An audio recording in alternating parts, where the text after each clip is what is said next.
Raven dove behind a supply crate as a hailstorm of lead and lasers ripped through the air where she'd just been standing. The Ramshackle Collective had decided this world belonged to them, even though Raven's squad had landed about a week before, starting the hard work of settling the planet for the Griffin Republic. But pirates didn't often care about little things, like the International Galactic Code. Peering out around the ruined crate, Raven counted 10 collective troops. With their hulking, rusted bodies and crimson overcoats, they were an intimidating force, but nothing she couldn't handle. She concentrated on the nearest robot, focusing in on the electronic network that served as its brain. Digital minds were much harder to control, but she was good at what she did. Raven strained, reaching out with telepathic waves, also known as T-waves, to probe for weaknesses in the robot's mind. The brutal headache her efforts had earned her gave way to an endorphin rush as the psychic attack pierced the robot's mental defenses, granting her full control over her enemy's actions. Turning to its fellow androids, the hypnotized robot unleashed an unexpected barrage on its comrades, wiping out 3 fellow soldiers in a brutally efficient sweep of laser fire. The remaining robots turned on their erstwhile companion in panic. Taking advantage of the interruption, Vanbrook leapt over Raven's head, plunging his sword into the back of the hypnotized robot's neck, riding it to the ground, somersaulting to his feet, and scrapping one of the remaining robots with a well-aimed blast from his pistol, a high-caliber hand cannon with a revolver. "I wasn't done with that one," called Raven. Vanbrook smirked over his shoulder at her even as he activated an energy buckler to deflect an incoming axe. 2 robots' heads exploded in quick succession as Jarek fired a bolt of golden energy from each of his hands. Vanbrook blocked another blow and countered with a sword strike that ended another robot. He slammed a boot into the chest of one of the remaining pirates, causing them to stumble into their companion. "2 left. Who wants them?" Vanbrook growled. Raven waited for the right moment, reaching out again with telepathic waves, this time to manipulate objects rather than minds. She focused the waves around the 2 remaining robots' bodies, where they hovered like claws ready to grasp their prey. When the moment came, she grabbed the robots and pulled them together with her mind, lining up their heads from Jarek's vantage point. A well-placed beam tore through both. Vanbrook activated his buckler to avoid being showered in circuitry and motor oil. "Ah, teamwork," he said, swinging his arm to shake the mess from his shield. "Nice." Hello and welcome to another episode of the Worldcraft Club show, a show devoted to world builders of every stripe who want to create rich, immersive settings that will draw their audience back time and time again. I'm your host, James, and today I am joined by usually producer Dave, who has now been promoted to writer Dave due to hostile takeover. And I have Seth here as well, who's usually on board as my illustrious co-host, and he is now currently operating the 1s and 2s over there in the producer seat. And as ever, AJ is in Valheim. So today we're going to be talking really specifically about a book that Dave has written. Over on the Worldcraft Club server, we are really proud to host loads of different writers and creators who are constantly writing and developing new stuff in the worlds that they're building. Dave is one such an author and has been currently working on a trilogy, and he started on his first book, War for the Iron Planet, which he's now completed, and we just wanted to bring him on board to talk a little bit about what he's made, what his inspirations for writing it are, and what you can take away from it as a world builder. So, Dave, welcome. How you doing, man? Good to be here. Yeah, it's good to have you on this side of the camera, except for that secret episode we won't ever show anyone. That's right. And I should note that the takeover was hostile, but the peace negotiations have really been very civil. So, look, we'll kick it off with an easy question first. Okay. What's your book about?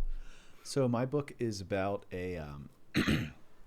about exploration and conflict on the frontiers of space, focusing on a small team named Talon Squad, who's part of the Blue Griffin fleet, and they are they're the head of the spear, and they are responsible for a lot of the early exploring of the planets and things like that, and so they get wrapped up in most of the drama.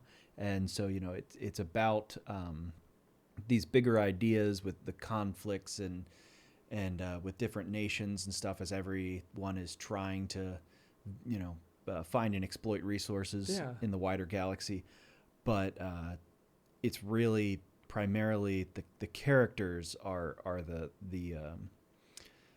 kind of your typical found family group of lovable misfits. Everybody brings their own set of skills and also flaws to the team, so that there's a lot of fun interplay between the characters as well as between the factions.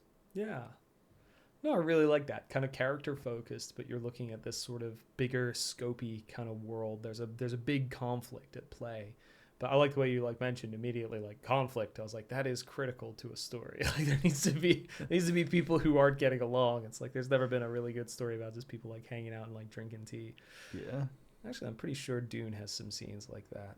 But anyway, but there's conflicts and everyone's aware of it and they're sweating about it, but nobody's saying anything yet. It's just the first 15 minutes is them making eyebrows at each other. One of the teas is probably poisoned. So absolutely. And they're trying to decide which one. Anyway, I really like I like that you paint sort of this kind of exciting frontier spirit in space. It's not the yawning abyss. I feel like sci-fi, at least the sci-fi I've been reading lately, probably a bit too much Hyperion and Three Body Problem and stuff like that. It's very much the yawning abyss mentality of space rather than and the sort of the trepidation and almost the cosmic horror of a distant future and technology. But you've kind of got this more kind of George Lucas-y, Star Wars-y kind of vibe to that. It seems like there's conflict and frontier.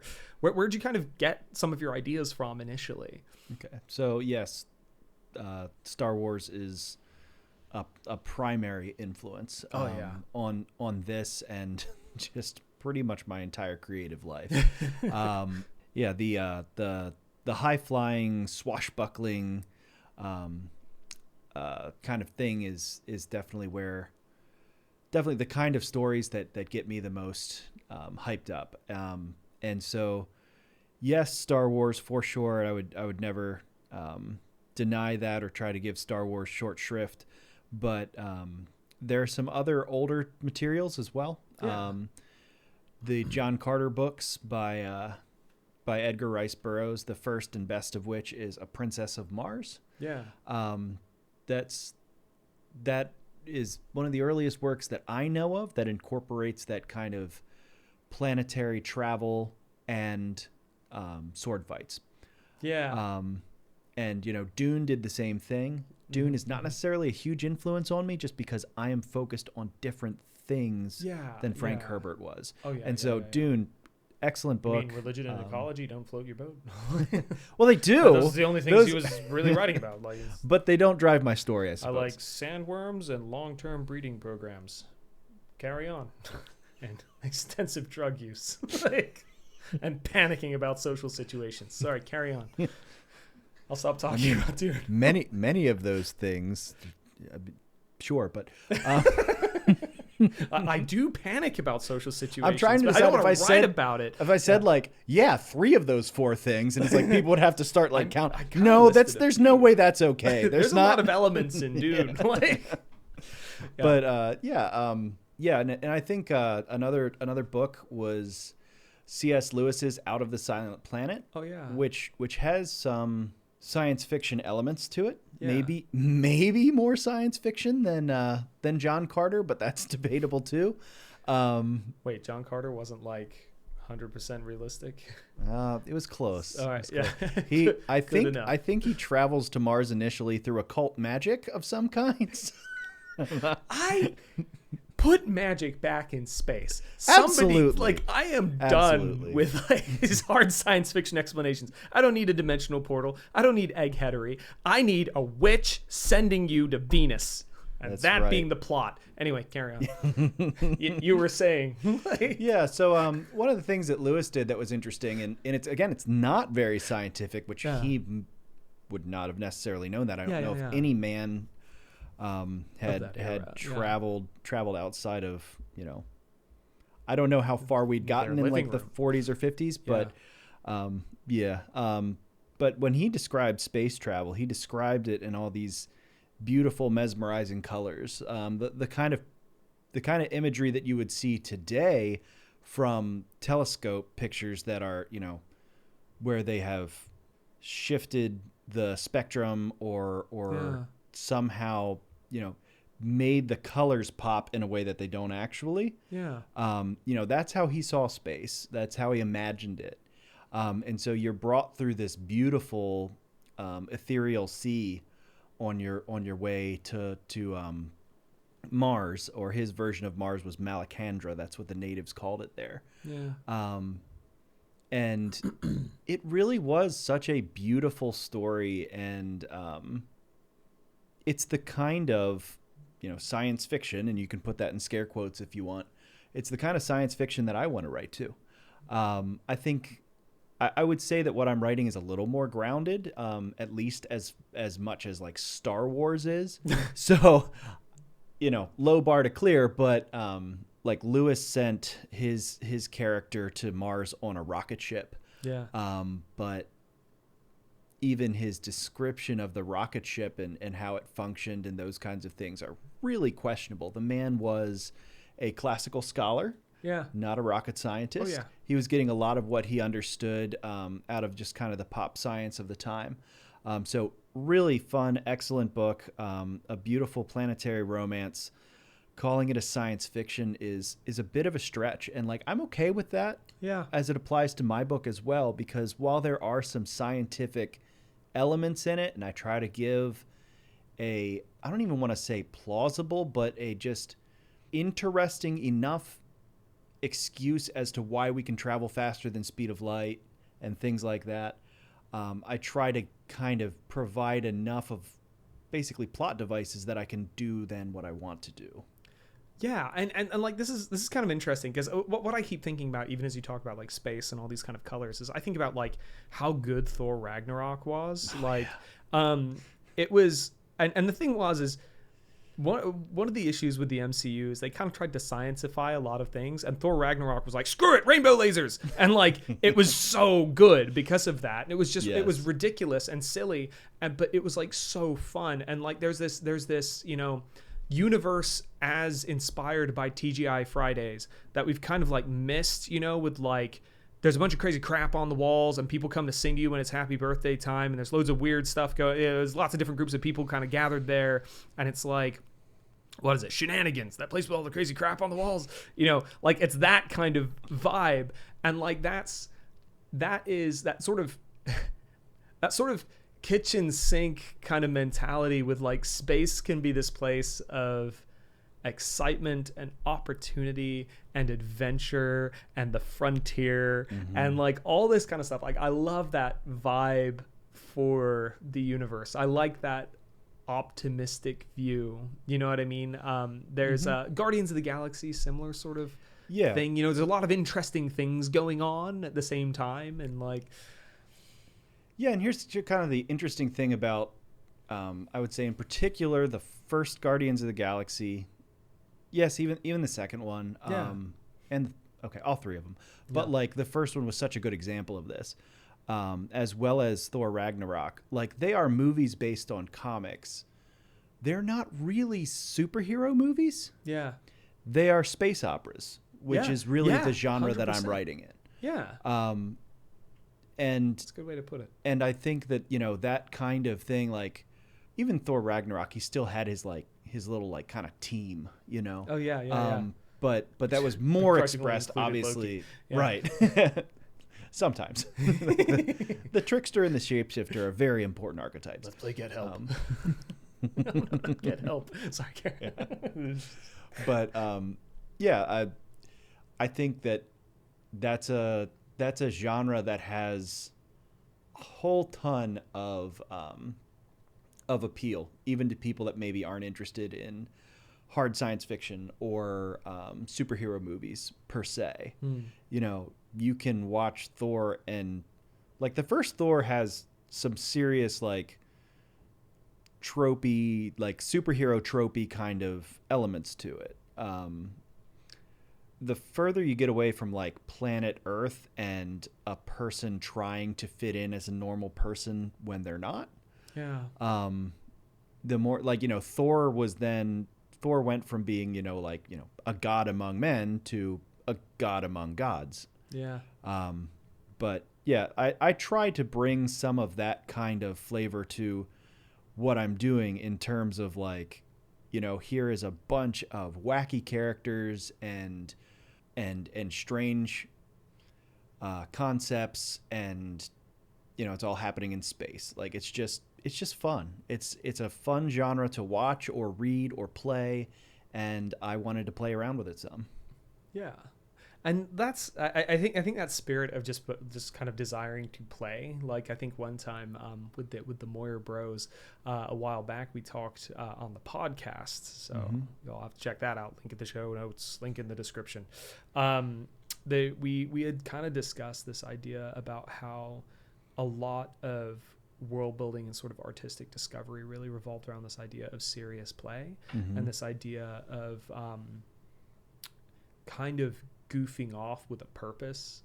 And like I kind of get that sort of vibe from like where you're going with this, is you're kind of writing something that you yourself would be interested in reading, and you yourself would be interested in kind of participating in. And it's kind of like what was your process for taking that sort of broader concept of just like a world that you sort of wanted to interact with and playing with, and sort of making it like more concrete and more kind of grounded, or kind of having that through line, that sense of immersion in it? Because there's a desire to do kitchen sink and to kind of throw a lot of stuff in there. And I think Thor Ragnarok's a really good example of this, because there was a lot of crazy crap going in there. Heck, Jeff Goldblum was there in was it. A reference to vampires. Yeah.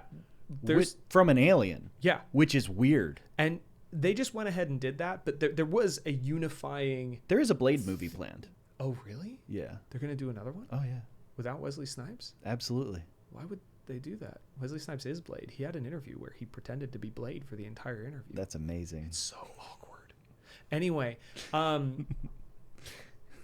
there's a through line in Ragnarok, though. There's a vibe, right? So, like, I guess what I'm kind of asking in some ways is, you've got this kind of like, if you like, I'm kind of giving this idea about like kitchen sink world building, where it's sort of like, I'm probably misusing the term. I think I've heard it coined elsewhere meaning something else, but I just mean sort of the shenanigans world building, all the crazy crap on the walls.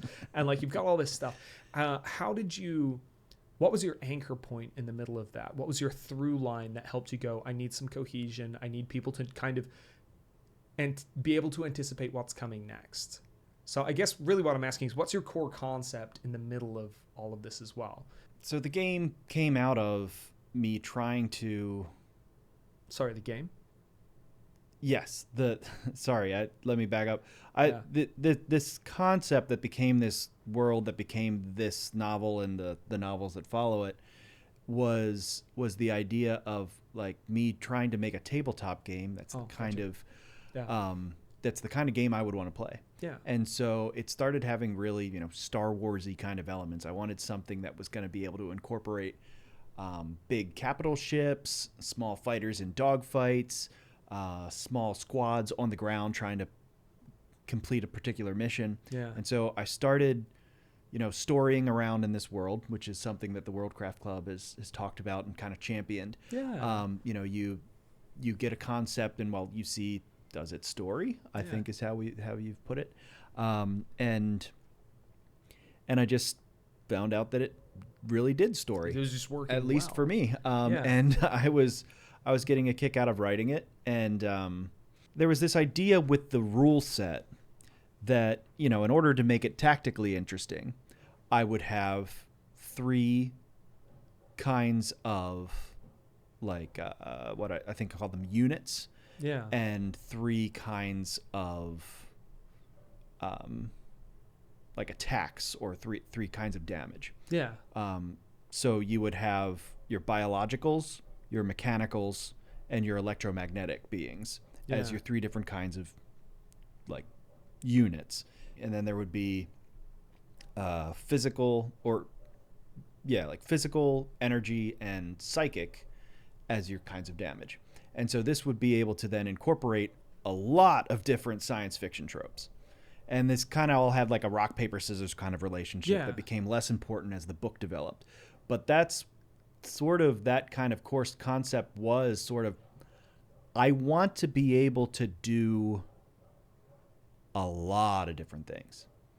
And so I wanted to include from the get-go the kind of the ships that were biological in nature, Yeah. like living ships, as well as, you know, electromagnetic beings, and create interesting factions based off of those sorts of interactions. So one of my primary antagonist factions is the Astralbians, and they are electromagnetic beings that grow trees, that star trees that then function as spaceships. Yeah. So they're one of the first starfaring species. Yeah. But instead of taking, like, I think something typical you see with those kinds of tropes with the Zerg, or I'm just totally blanking now on some of the other examples. Like this sort of biological, but yeah, those like super biological races, yeah. Yeah. Like a devouring Yuuzhan swarm. Vong, What are they called? What are the ones from Warhammer called? I They don't consume know. everything. I'm Obsidian Tyranid. Crossword. The Tyranids. Yeah, Yes. Tyranids. There we go. So- Yeah. Cross would kill us for not mentioning it. He loves space bugs. Anyway, Yeah. carry on. Who doesn't really? Yeah, I know. Space But bugs are kind of but you know, a lot of times with that trope, what you'll see is that, and also the same thing in Stargate Atlantis, which is maybe a bit more of a niche reference, but the Wraith in Stargate Atlantis were the same way, where you have a biological enemy that's growing biological ships. And so I Yeah. wanted something a little different than that. So I came up with this concept of they're kind of these ethereal elven type creatures. So they themselves are not flesh and blood, but they are growing living ships. Yeah. That was just the way they found to get around in space. Right. Yeah. You know, star trees were on the same planet as they were, and they figured out how to breed and use them. Yeah. Because the idea being that these trees were naturally, that's just as like on Earth, you'll have like a coconut tree is able to drop a coconut into the ocean. I say that like it has like the agency to do it, but it's what it does. You know, it drops a coconut into the ocean.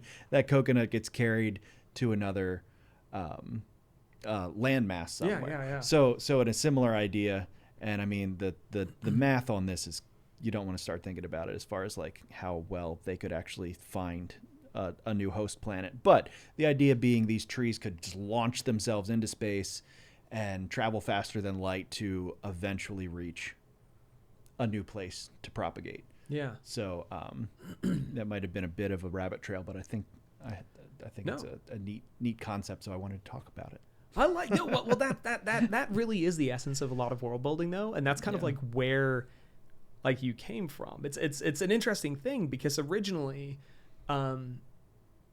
what sort of began as an attempt to kind of create a rock paper scissors sci-fi themed kind of combat system sort of turned into like, actually that's a cool idea, and I'm gonna like develop that. It's interesting watching. Sometimes you'll get like, you know, a book gets developed into a game, or you'll have like, you know, heck, a game gets developed into another game, like Fallout turning into a tabletop and things like that, and they're always trying to like figure this stuff out, and there's a lot of adaptation. It's interesting to me to see a concept where you're not trying to shoehorn a game mechanic into a pre-existing thing, but you actually kind of took a game mechanic and was like, actually that would make kind of a cool thing, and just kind of, you know, it's kind of the other way around, you know what I mean? It's like, how do we make ghouls work practically in a TTRPG system, because they live forever, and you know, we have this sort of rule system that operates this way, and they'd have this much health, and radiation doesn't hurt them, and how do we do, you know, this, like, you're trying to get the lore to work with mechanics.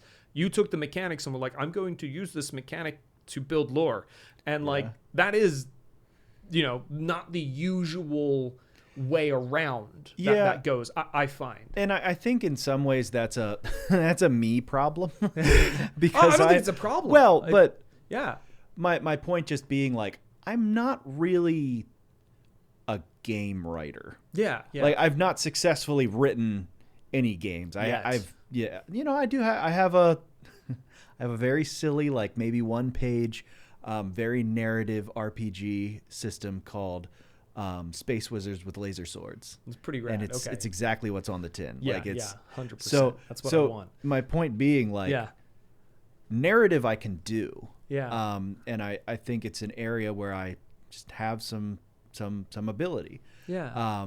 But the game writing part is never really where, like, even though I get that itch every once in a while, and I want to try to attempt something, and you know, that game might someday materialize, especially, Yeah. you know, if this is a popular enough series or whatever, if there's reason for me to develop it, that could happen. But really, like, my heart's just in the narrative of things. And so it doesn't surprise me, especially in retrospect, that I started attempting to make a game, but instead of seeing a bunch of numbers and trying to find balance, I just saw a bunch of stories and started writing them. Yeah.